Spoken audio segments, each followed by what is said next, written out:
Attention nurses. Want to win some amazing prizes? From scrubs to stethoscopes, shoes, and even cash, Nurse.org has giveaways just for you. Don't miss out. Head to Nurse.org/win to see the latest giveaway and enter now. You're listening to Nurse Converse, presented by Nurse.org, a collaborative podcast amplifying diverse nurse voices. Get ready for a dose of inspiration, a sprinkle of education, and a whole lot of community. Hello, everyone, and welcome to another episode of Nurse Converse. I'm your host, Jeri Ford, and I am so excited to be with you guys today. And I could not be more thankful and honored to have been voted in the top 10 for this season. But let me tell you, trying to find a single topic to cover today was a challenge, as I have so many ideas. I've been a pediatric nurse for over 12 years. 10 of those years I was a travel nurse, which I joke and say that that's sort of like geriatric travel nursing because that's a long time to be a travel nurse. I also have started my own business, and I could speak about any of those things at length because I love talking about it, but I wanted to spice things up a bit. I truly believe us nurses are much more than what we bring to the bedside, and in order to live our best, happier lives, we need help being happier outside of work as well. Part of that outside happiness is dating and relationships. Surely by now, everyone knows that dating a nurse is a trending topic, from viral TikTok videos to comedian jokes. The list goes on and on. Even the Instagram page, Nurse Life RN, which RIP Evie, we miss you so much. That page he used to screenshot all of the dating messes that nurses got themselves into and would post it. And truthfully, I miss it. Anyway, nurses and dating and relationships can be both glamorized sometimes and sometimes the butt of the joke, depending on how you look at it. Jack Harlow raps about wanting to date a nurse in one of his songs. And my friend and I recently went to a comedy show, and we were roasted for like 20 straight minutes about how wild it is to date a nurse. To be fair, we were in the front row, so we sort of asked for it. But all of that to say that it led me to believe that this would be a hot topic, not only because of my personal wild dating stories, but because everyone else seems to think it's popular too. Which, never in a million years did I think I would find someone so perfect for this episode, but I found a lovely angel who is not only a marriage and family therapist, but also loves to work with healthcare workers. Once we chatted forever, she was so warm right off the bat. And once I saw that she also had red hair, just like me, I was like, this has got to be meant to be. So please welcome my guest, Danielle Palomares. Danielle, can you tell us a little bit about yourself? Hi, Jeri. I'm so happy to be here. Yes, I love that it's not lost on me. We both have our matching red hair. Yeah. I know. I feel like it's a weird coincidence, but I'm here for it. I am an associate marriage and family therapist based in Pasadena, California. I coined myself a trauma, attachment, and sex therapist because I work extensively with relationships, and relationships intersect with trauma. They obviously intersect with intimacy and, of course, attachment. And I work extensively too with healthcare providers, the LGBTQ plus community, and I do a lot of individual and couples therapy. That's amazing. So just a little quick blurb too, why healthcare workers, or how did you find yourself seeing them a lot too? Yeah. Yes. Well, I have loved a healthcare worker for the last 9 years. I have a partner that is an ICU attending. And so I have had a up close and personal look at what y'all go through, and it is a lot. And ICU attending is the peak of that. So I can understand that you have seen it firsthand for sure. Yeah. And I just appreciated too, just how little support there is just on a systemic level for healthcare workers to get, the mental health access and resources. And not all clinicians necessarily understand some of the nuances that you all deal with. I know, just a side note, some hospitals do provide, therapists to talk to, but as far as personal life or dating and relationship specific, it's almost like they're still your therapist from your employer, from the hospital. Right. So I know that there are a lot of people who still feel not super 100% comfortable actually coming to them. So it's definitely a need. There's so much stigma there. And I mean, I have to say that's why most of my clients don't use their insurance when they see me, because we do have to do that, the diagnostic codes, and, your employer can look at the notes. It's very complicated. So yeah, there's so much stigma, embedded there. Yeah. I didn't even think about that. That's probably Yeah. so true. Yeah. So this clearly is a hot topic. And to start off, I sort of want to be like a little bit vulnerable and just like open up about what led me here personally to this topic and why I feel it might be helpful to others, or at least it was to my friends. As I said, I've been a travel nurse for like 10 years of my career. And fun fact, you know who has a less serious reputation about dating than nurses in general? It's travel nurses. So I've had my fair share of dating stories and my fair share of men, just not taking it seriously, things like that, which is definitely not always unique to nurses, but definitely when they hear travel nurses, they're like, bing, bing, bing. Yeah, so I've had my fair share of dating stories, and sadly, we don't have enough time to share them, although my friends definitely wish that I could, because that would be an episode for sure. But all of these stories sort of led me to this situationship that ended earlier this year. And I will start off by saying the fact that I have to use the word situationship is a red flag in and itself, but I digress. I bring up like this specific incident and scenario, not because of the actual person, like obviously he was no good, but overall it's more about me and the fact that I sort of hit my personal dating breaking point. We had this particular ending it conversation, which I never recommend. It was an in-person conversation, and I left that feeling intimidated, scared. I was yelled at, called names, and called me. I remember getting to my car, and obviously I was really shaken up. I was trying to get over like the fact of like being scared, and I was still scared in that moment. But more than that, I just distinctly remember sitting in that car and saying to myself, Jeri, what are you doing? How are you in a situation, again, with a man that clearly does not care about you, and you've spent all this time spinning your wheels trying to not necessarily make him, but trying to make it work, sort of, when there were so many red flags to begin with. So it was sort of this come to Jesus meeting with myself. I've had several of those in the past, but this was, again, sort of like a breaking point for me where I'm like, all right, I'm actually done with this. It actually, it led me to seeing my therapist for the first time ever. I saw one like briefly years ago, but this was like more serious. And I just remember talking to her, and after I told her the entire story of this person from top to bottom, the gaslighting, every single glaring red flag that I take total responsibility for overlooking, her first words were to me, it sounds like you escaped something that would have turned into violence. And those words hit me like a ton of bricks because I just hadn't gotten to that level of processing yet. And then she also said, I'm not surprised that you're a nurse. And I'm like, why is that? And she said, a lot of your patterns that I'm picking up are typical of someone who's in a giving and like a caregiving role. And so obviously that opened up like an entire other can of worms. And I'm like, all right, I need to start thinking about this in other ways. And I saw my story and so many other of my countless friends who are also single and nurses in the healthcare world, or also in relationships. I mean, just because I'm single doesn't mean that, people in relationships are struggling with similar things as well. And by the way, if you're listening to this thinking like, man, this sort of sounds like more of a personal problem than relating to nursing, all I can say is, I agree. I feel like it's a little bit of both. But that's all to say that that's what sort of led me here today. And I just want to help like any of my fellow nurses who find themselves falling into these stereotypical tendencies and patterns, whether it's in dating or relationships.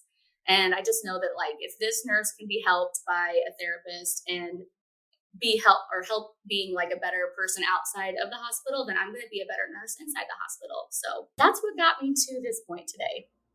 Wow, Jeri. I mean, just a couple reflections. I mean, as you're speaking about like this is a personal issue, what I can hear though is that it intersects with your role as your therapist, pointed out. And there are intersections there that I'm excited we're going to talk about. And, and thank you for your vulnerability. I imagine there's so many people listening that can just completely relate, to the story you just named. And it was interesting to watch you as a somatic focused therapist that does a lot of trauma work, as you started telling the story about that breakup, I noticed your body start tension, like you were tensing, your voice raised. Like I could see so much how that moment, impacted you. Oh And my gosh. yeah. I didn't even realize that. That's crazy. Yeah. Yeah. And I mean, the word intimate partner violence certainly popped into my head, right? Mm-hmm. That did sound like the behaviors you were on the receiving end of were just totally not okay. And unfortunately, that leads us, we talked a lot in our conversation about IPV, about the prevalence on just a macro level of intimate partner violence in so many relationships. Right. Yeah. I mean, that's crazy that you picked up on that. I don't even realize. Sometimes I do. I feel it a little bit. I'm more noticeable about it. In this moment, I didn't, but it's Of totally true. course. It's still there. I'm still Yes. working through it. I still think about it. I'm like, oh my gosh, that was how the human worst. of you. Yeah. I always tell my patients, how human of you. Of course, it takes a while for the body to catch up. Yeah. Yeah. It's so true.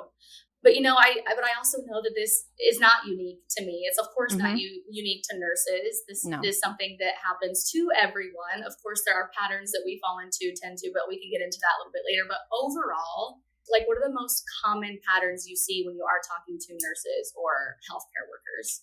Yeah. So, I mean, there's so many here, but I want to say that the picking up on the red flags, that can be really challenging for anybody, especially in the throes of that new relationship energy. And I know we're going to talk a bit about the importance of self-attuning and doing a values and boundaries inventory. But in terms of specifics to nurses, I would say that there's a lot of, this is low-hanging fruit, but there's a lot of moral injury, vicarious trauma that really impacts the ways that nurses are able to show up in partnership, obviously. Of course, you spoke earlier to this archetype of the caretaker, the caregiver. Oftentimes, nurses are parentified children in their families of origin too. I see a lot of overlap there, and I see your face as you made a face right there. So something landed in that. Absolutely, totally, yeah. Yeah, and there's also a lot of anxious. Of course, I'd say there's a balance there. I've seen avoidant patterns from nurses too, and nurses are not a monolith, right? But overall, I tend to see more of the anxiously attached pursuer energy on the whole, almost like a I can fix them kind of reenactment going on. Yeah. Yes. So those are just a few to start. Yes. I feel like I was watching a reality show recently where the girl said, I'm Mrs. Save-A-Man. And I laughed really hard because I'm like, oh, I'm also Mrs. Save-A-Man. You just feel like, okay, I'm caretaking. I can do it for him too. And even if, that's totally not something you are consciously making a choice to do, because obviously no one would pick that. Totally. It does seem like something that's super subconscious though. Yeah. And I can't help but think of the Beauty and the Beast paradigm. Even in children's movies, and that this brings us to the systemic conversation too, of that we are all inundated with so many toxic messages around partnerships. This idea that, the protagonist has been locked up in a dungeon and her father was almost unalived by this guy. But we're having a scene here of there's something sweet and almost kind in him. Maybe, maybe in time I'll be able to fix him. And it's, and we, these messages sink into our bodies. We learn them and then we enact them. Yeah. I'm like, you had mentioned that when we talked to before, and it got me thinking too. I'm like, okay, my favorite one was The Little Mermaid, of course, such a good one. And she is selling her soul to an evil person just to be able to go to shore. I'm like, she's self-abandoning. She's not doing self-attunement, and she's self-abandoning in order to make herself, in order to get the prince, right? So right, yeah. It's crazy. Also, I think I remember too when we were chatting just in general, and I feel the same. I have gone into certain relationships thinking I have a good pulse for myself, and to a certain level, I do. I mean, one of the things that in this most recent one, just to bring it back to that, is he was, calling me these names and saying, you're this, and I do have enough confidence in myself and self-awareness to know that I am not those things. So it didn't affect me in that way. However, I know you're mentioning, and I think it's true that some people do go into relationships not completely knowing themselves. Oh, 100%.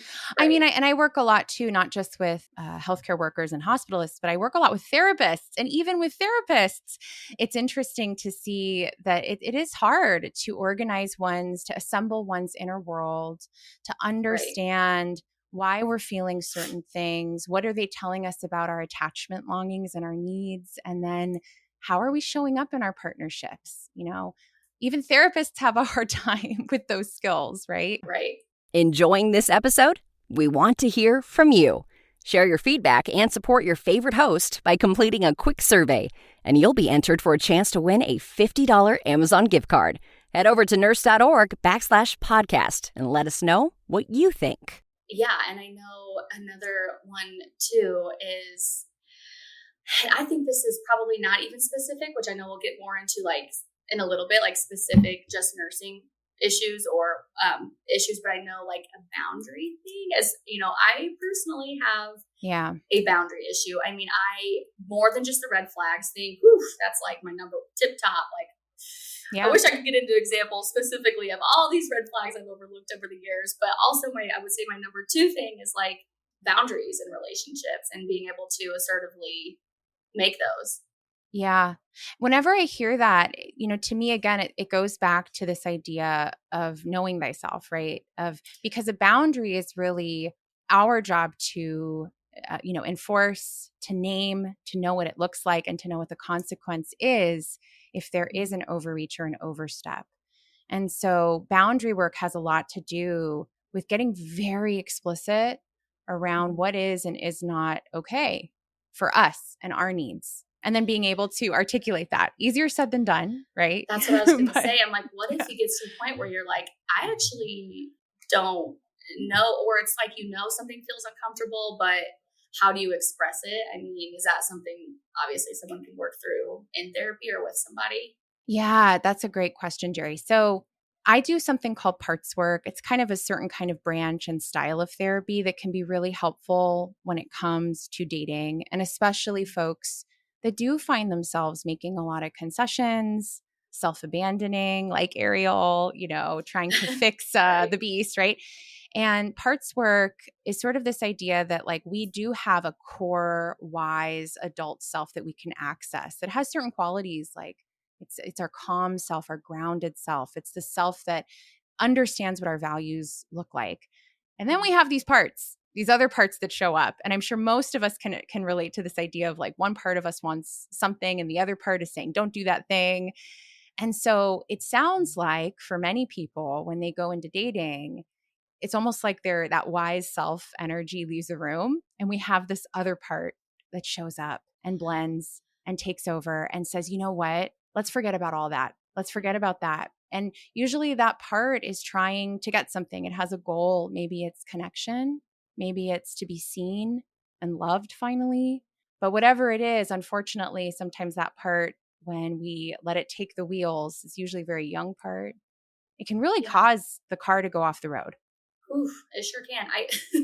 Yeah. I am just like laughing because I'm like, this parts thing. I remember we touched on it before a little bit, and as you're like explaining it again, I'm like, that is me to a T. I mean, I am so capable of pinpointing if it's someone else that's going through, like if it copy and pasted my situation in someone else, another nurse, another friend, I can see the red flags and tell them exactly what to say and cut it off here. Like, this is not good. This is going down a wrong path based on my experiences. But when it's me, you're right. It's an entire other part that takes over. It's hard to see the forest from the trees sometimes when we're in the thick of it, Right. Which is why therapy can be helpful to sort of make some of these unconscious processes that we've never really looked at, a bit more in the front, a bit more conscious. Yeah. These are like, kind of overall patterns, but like if we narrow down super like specifically and hone in onto things, which I know we touched on a little bit, but what are sort of the things that you see specific to nursing? I mean, healthcare workers in general, but specific to nurses and the patterns that they tend to fall into. Yeah. I mean, I think we could go straight into just the biggest, pattern I notice, which is vicarious trauma. I have this on my this wonderful book, Trauma Stewardship. I don't know if you've ever read it, but I have it here on my desk. I've probably read it like 5 times. Laura Vandernoot Lipsky, and it talks all about the impacts of vicarious trauma.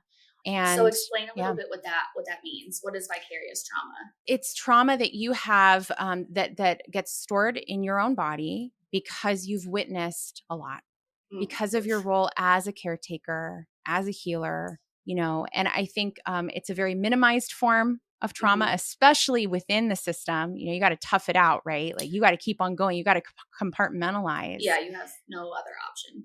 Yeah, but the reality is it does get stored. It does make an impact. When you watch people die week after week, when you are bearing witness to so many painful and traumatic losses and stories, that of course impacts you. And if you don't have some really intentional ways to discharge that, it will seep into every corner of your life, including your dating and relationships.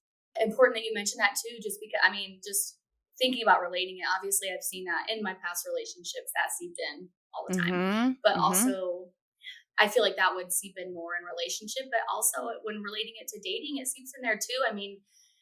I just, even this past week, just as an example, I was asked, I have a love-hate relationship with the apps. We all do. I'm currently on. I am currently thinking about being back off.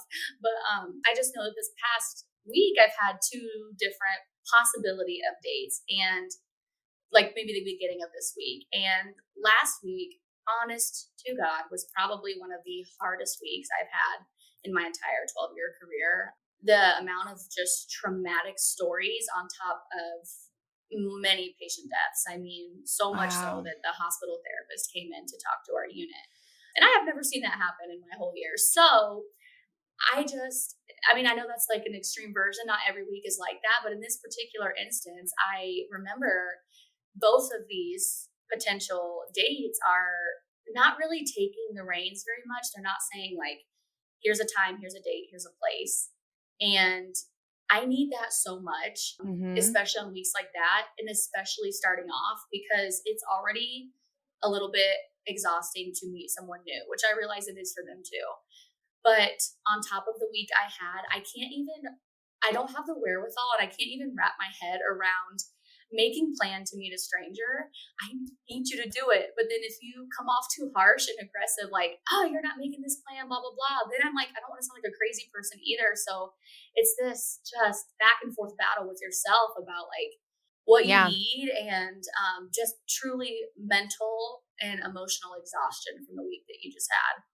Oh my gosh. Yeah. I hear you. And to use a little bit of that parts language we were talking about earlier, I hear the struggle. I hear one part of you saying, we really need support. We really need someone else to do the labor on the planning of these dates, because this week I don't have the space. And then I hear this other part that is saying, we can't tell them that. Don't tell them that. Because if you tell them that, and I imagine there's some fear there. You're going to maybe scare them away, or you're going to, you said, come on too strong, right? Yeah. And so then those 2 parts are really battling it out. And I guess I'm curious about what you did do. I kind of want to know which part won. With both of them, actually, we sort of had like a loose day planned. And that day came around. All we had was the actual day. That day came around. It was the morning of that day, and I hear nothing. So that to me is like, I'm good here because I'm exhausted. You probably should have reached out to confirm plans a little bit beforehand, and you didn't. So that's what happened with that. But I do think, though, that if one of them or either of them would have come forward and said, like, how's Sunday 11 a.m. coffee date here? Perfect. Absolutely perfect. So then I can have a little bit of advance notice. I have like, it doesn't have to be too exhausting. That's like not exhausting. It doesn't have to be something big and spectacular. It's just kind of like make a plan. Right. And this is I think we talked about this too last week about making the implicit explicit. So the challenge here though is that everyone is coming in with their own unique blueprint around expectations, beliefs around dating, what they want, whether they're on the relationship escalator, progressing towards marriage or not. And so it is hard because I hear that that was a real need for you that week, a need that really should have been honored. And yet at the same time, I can't help but wonder if that part that is worried about scaring them away is actually getting in the way of you articulating those needs to people because they really might not know. Yeah, that's probably true. Sort of along those lines too, I remember we talked about, the parts. In my mind, I feel like a mudgeon part had like a little devil and a little angel. So like Yeah. along those same lines, let's say we make it to the first day and then we're on this day and they're like, I'm like, oh man, this was a rough week. And every nurse I know can relate to this person in front of me saying, oh yeah, my week was rough too. And I'm like, because in my head, I'm like, oh really? Did you see 6 pediatric patients pass away this week? Because I imagine that you didn't. But that's like the devil part on my shoulder because you don't want to, that's not very nice, but it does make you originally have that reaction. But then I have the angel over here being like, he's just trying to relate.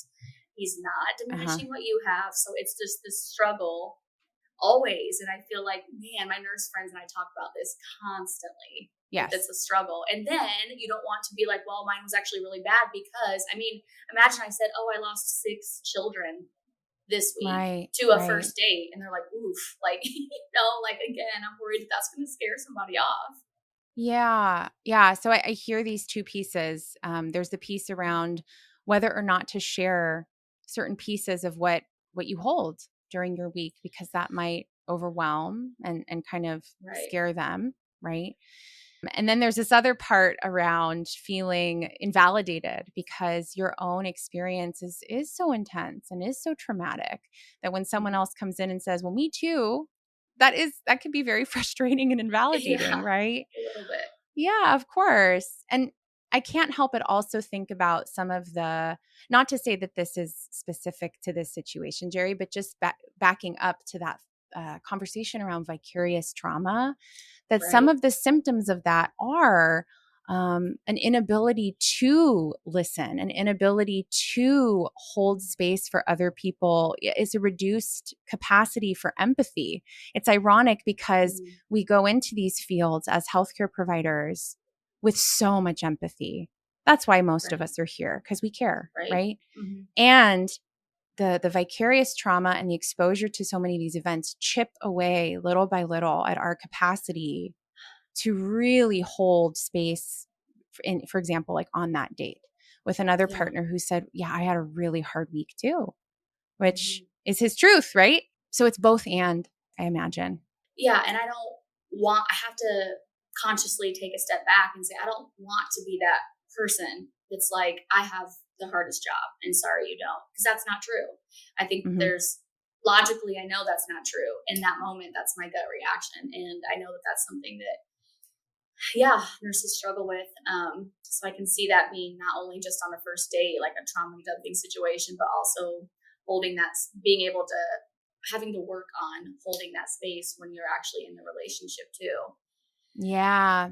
I can't help but think too about, that was a good sigh, by the way, the release of all that. Yeah, that's good.